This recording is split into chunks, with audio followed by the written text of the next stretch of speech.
Coming up on City Spotlight, we'll sit down with the Mayor of Paris, Craig Smith, and the Paris Chamber of Commerce Director, Kathy Rhoads. On this episode of City Spotlight, we'll discuss retail development in Paris, growth in the downtown, and the opening of the new high school. It's all things Paris, next on City Spotlight.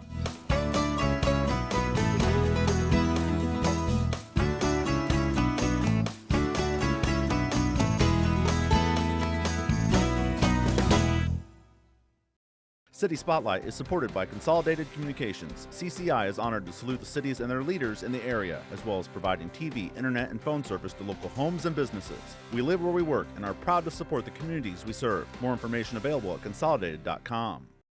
And thank you to Craig Smith and Kathy Rhoads for joining us on City Spotlight as we're talking about Paris. Thank you for both being here. Thank you for having us. Excellent. And before we get started with what's going on in Paris, a little background information about both of you. We'll start with you, Craig. Well, I kind of grew up in Paris, Illinois. My parents moved there when I was in the 4th grade. I graduated from Paris High School. Then I went to Bear Bryant U, University of Alabama, for my undergraduate work, and in law school. Then moved back to Paris in 1975. So I've been back in Paris for longer than I want to admit. Excellent. And Kathy, tell us a little bit about yourself, please. I'm also a Paris High School graduate.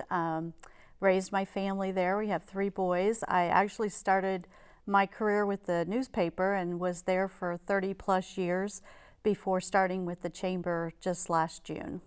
Excellent. Well, again, thank you both for being here. Craig, will follow up here. You've been in Paris for about 40 years. When you first got to Paris 4 years ago, what were your impressions of the town?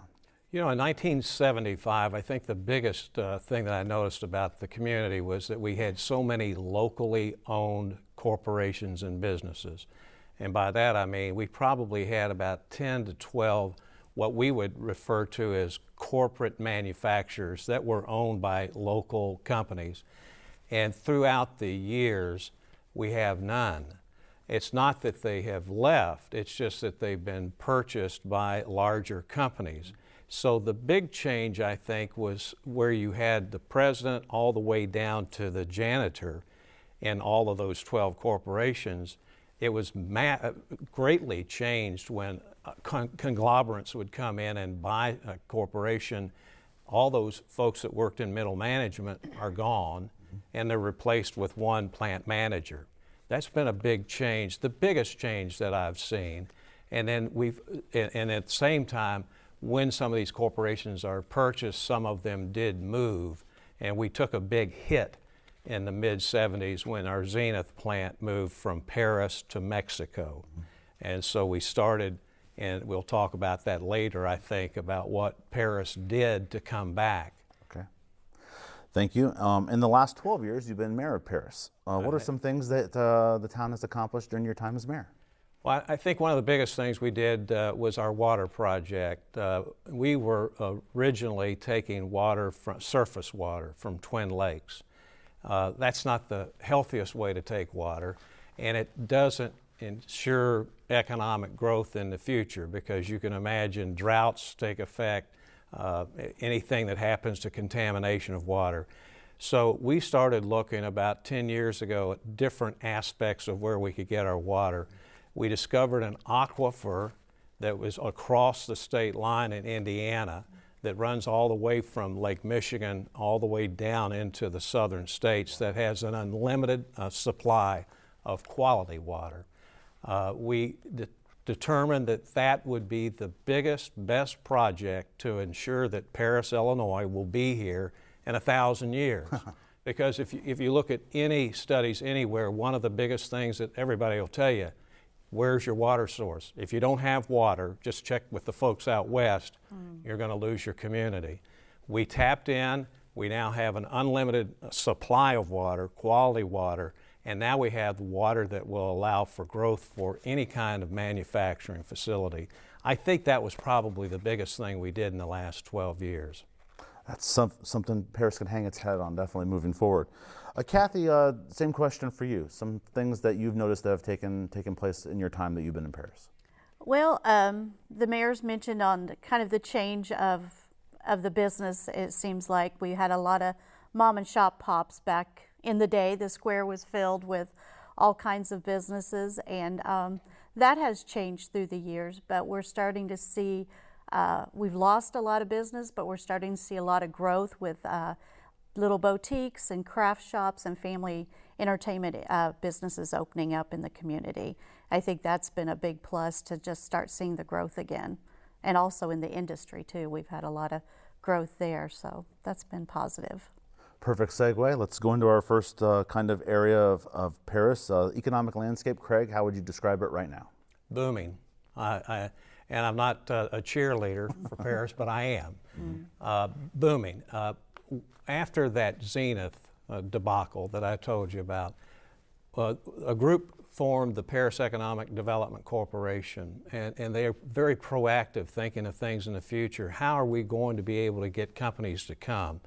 And so this corporation started buying land to the south of Paris. Paris is a unique city that goes from north to south, and there was a lot of area to the south of town that would have allowed for manufacturing growth. We used that as a hook, where we would go out and contact businesses to come and look at Paris, because Paris is not on an interstate. As much as we like to refer to Edgar County Airport as Edgar County International, it's not.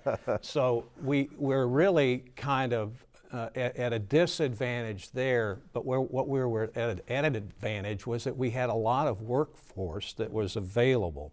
So slowly but surely, and believe me, it was a slow process, we started getting companies to buy into what our view of Paris and manufacturing could be. So in the last 12 years, NAL has come. They've made 3 expansions. They went from manufacturing to housing. Their North American headquarters is now in Paris, and they've had another growth.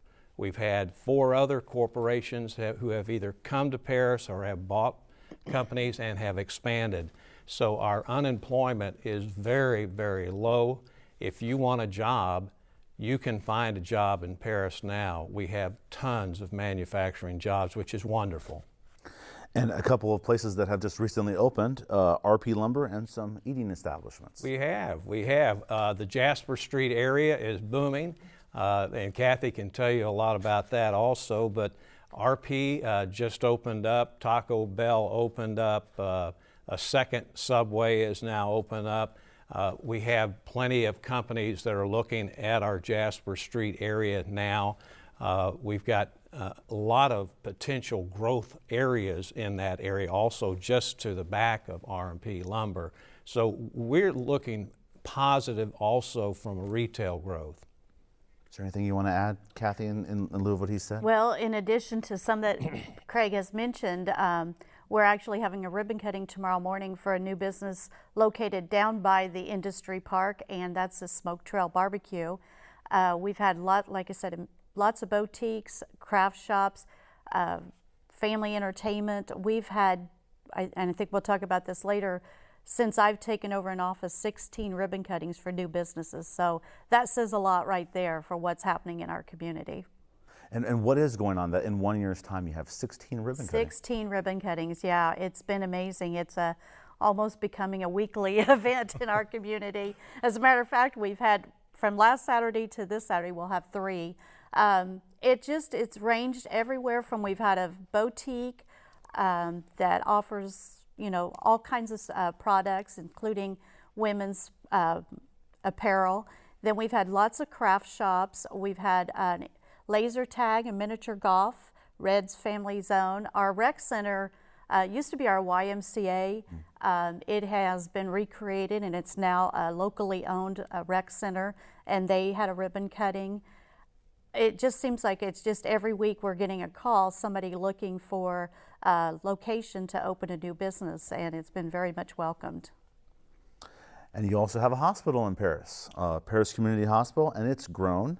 To have a medical facility like that in a smaller town the size of Paris, and it continues to grow, what does that mean for Paris to have a facility like that? Well, that's also a tremendous economic development tool. When you look at communities similar to Paris throughout the last 10 or 20 years in Illinois, and they've lost their hospitals and they've lost doctors for whatever reason, we're able to proudly show them our new hospital that was built several years ago, but we've also had 2 new expansions to the hospital. We now have more doctors in Paris than we've ever had. We have more services now offered in Paris than we've ever had. We have a growing doctors who are coming in. Unlike what you may see in Springfield about how doctors are leaving the state of Illinois, we do not have that problem in Paris. We don't have doctors that are complaining about any kind of medical malpractice issue. They know that if there's an opportunity, if you have a great facility, which we do, they will provide the services. So we're very fortunate to have the hospital and the size of hospital that we have. And we do partner with all of our hospital partners or friends around. Sarah Bush, Carl, Union provide services to come over as well. So we have a thriving medical community. And let's talk a little bit about, you have 2 TIF districts, and how do those work? TIF districts are great to help in the areas where you have been described as non-growth areas, or areas that are going to need help in the future. We have a downtown TIF that we established first. Well, naturally, what happens in small towns when the big box shows up? The big boxes are great because everybody can find what they want. However, it hurts your small businesses that Kathy talked about. So we saw early on that we needed something downtown to help renovate, keep the old buildings going, help people if they want to start businesses. So we have a downtown TIF and we have a Jasper Street TIF. So the TIFs go north and south and east and west. The TIF at Jasper Street is now helping with like the RP Lumber, the Taco Bell, developing that area. TIFs are wonderful, but you have to have the cooperation of all government. I mean, the school boards have to agree to it, everybody else does, and that's a great thing that we have in Paris.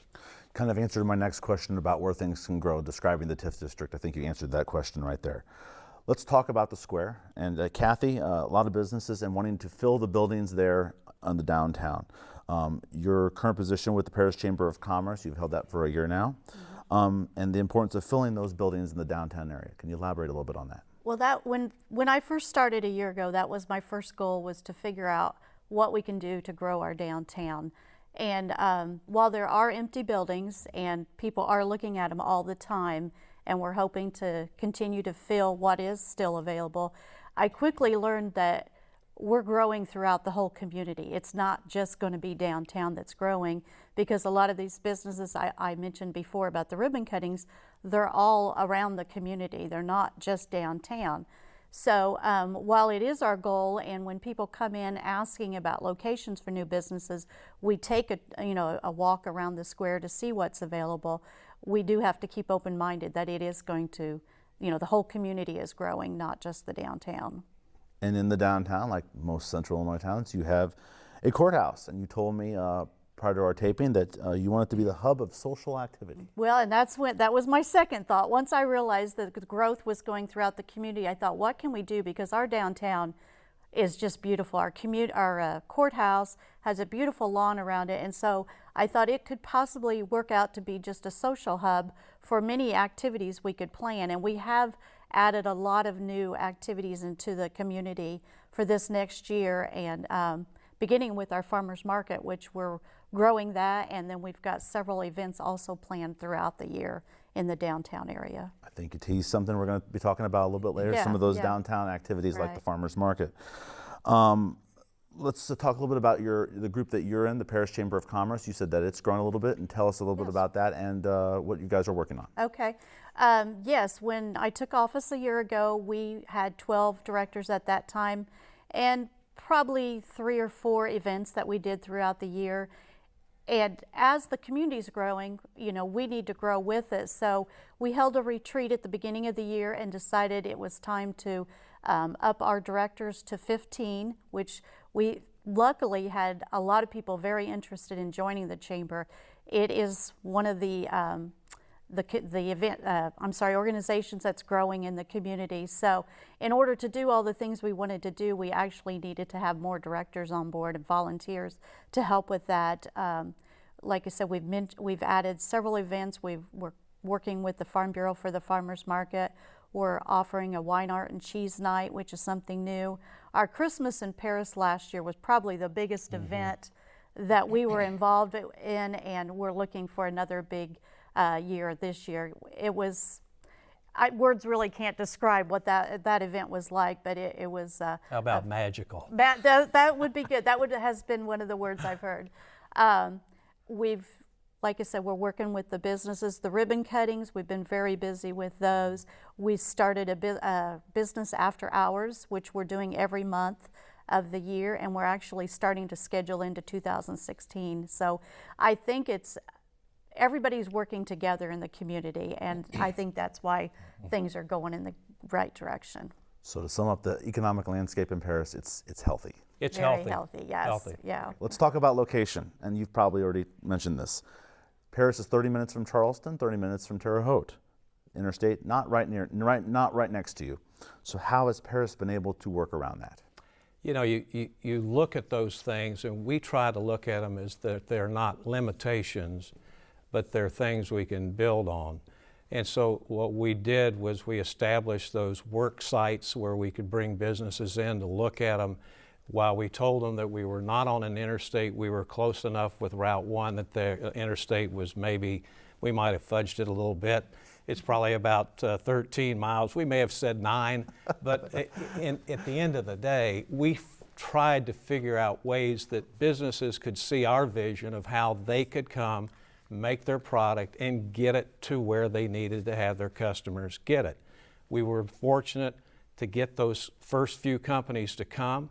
They were very successful, and from that we just continued to build on.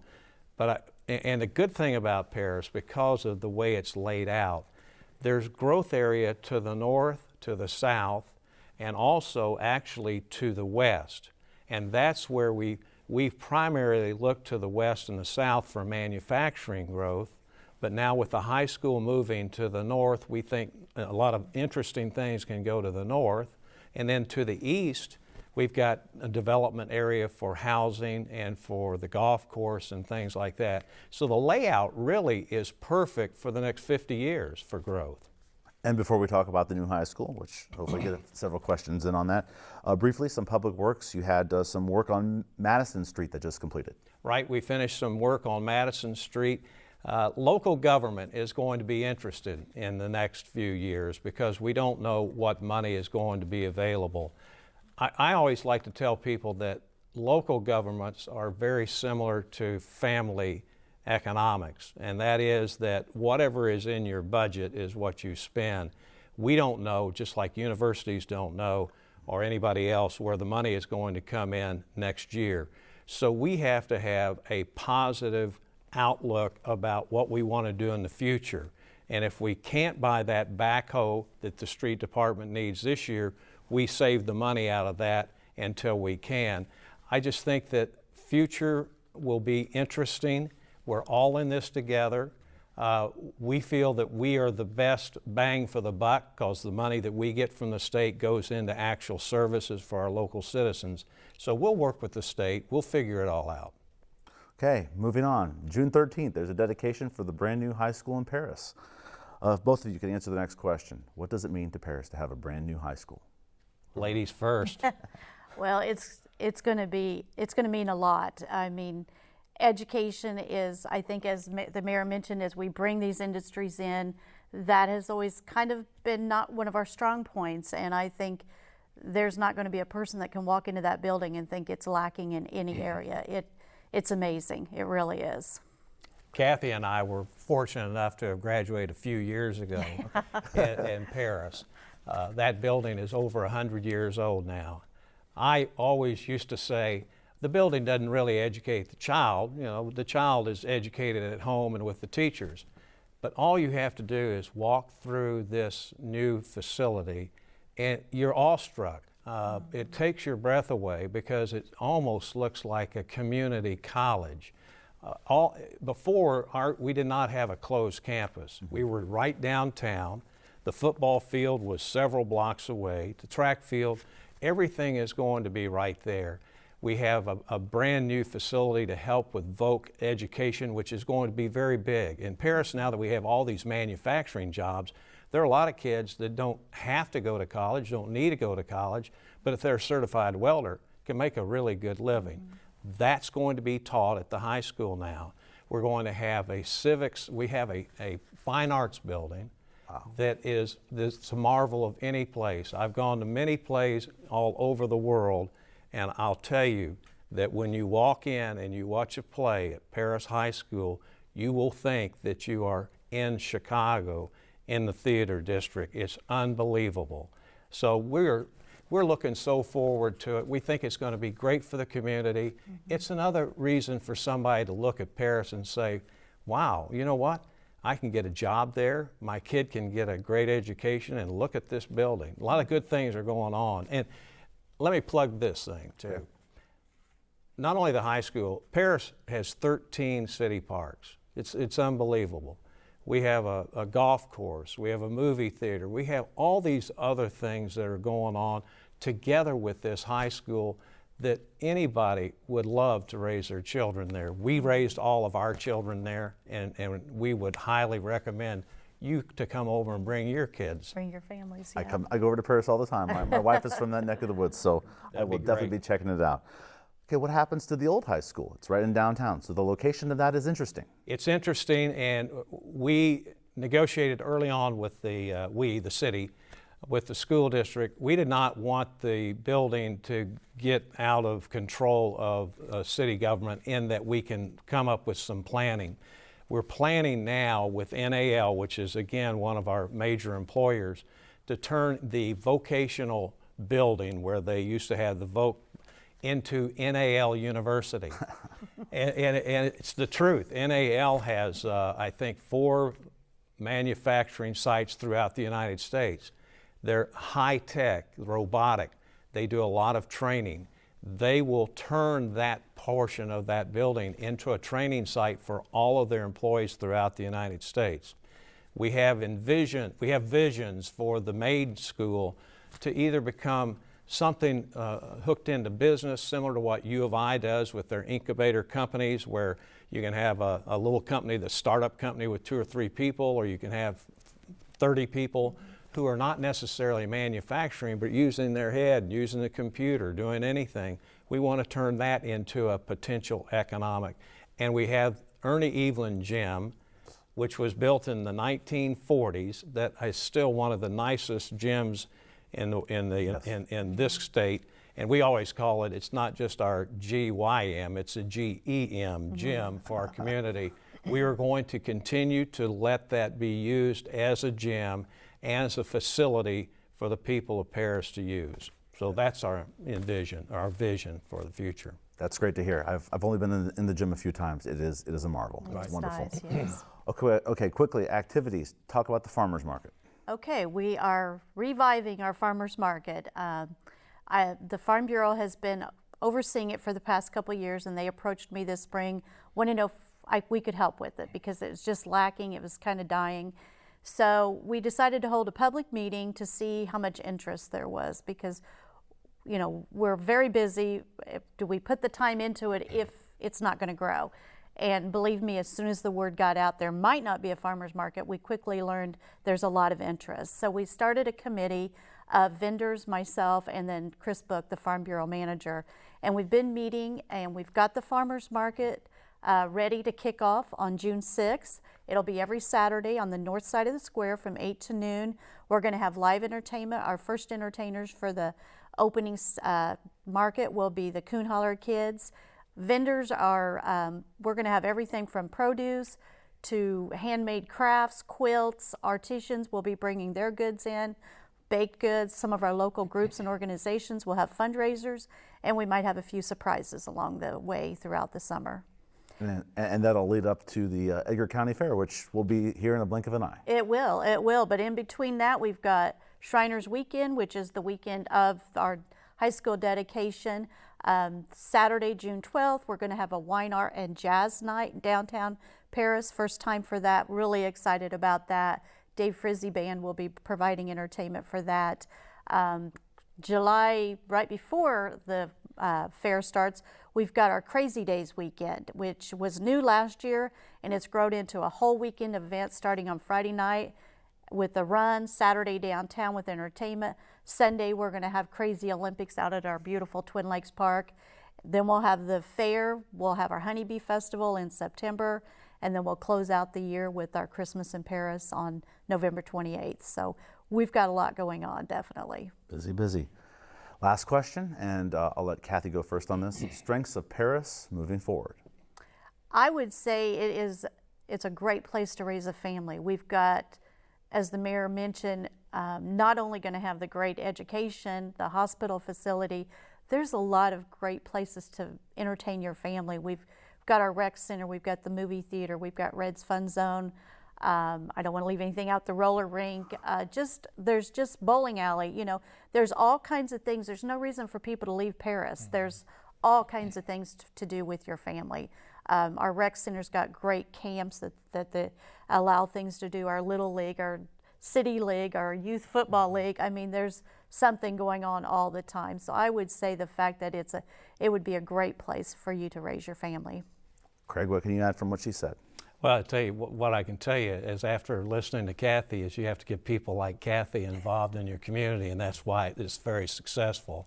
Thank you. I think that Paris, what I've noticed is cooperation.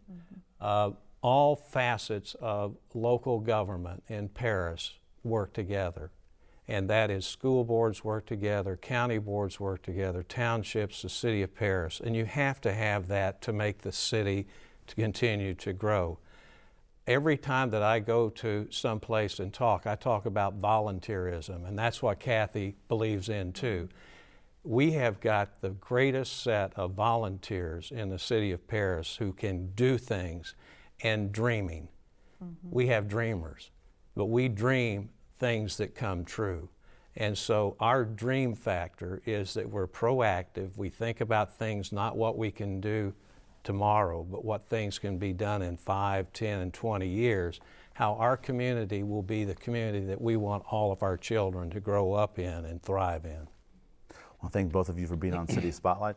Craig Smith, the Mayor of Paris, and Kathy Rhoads of the Paris Chamber of Commerce. Thank you for both being here. Thank you so much for having us. We appreciate it. And now let's take a look at some of the upcoming activities going on in Paris.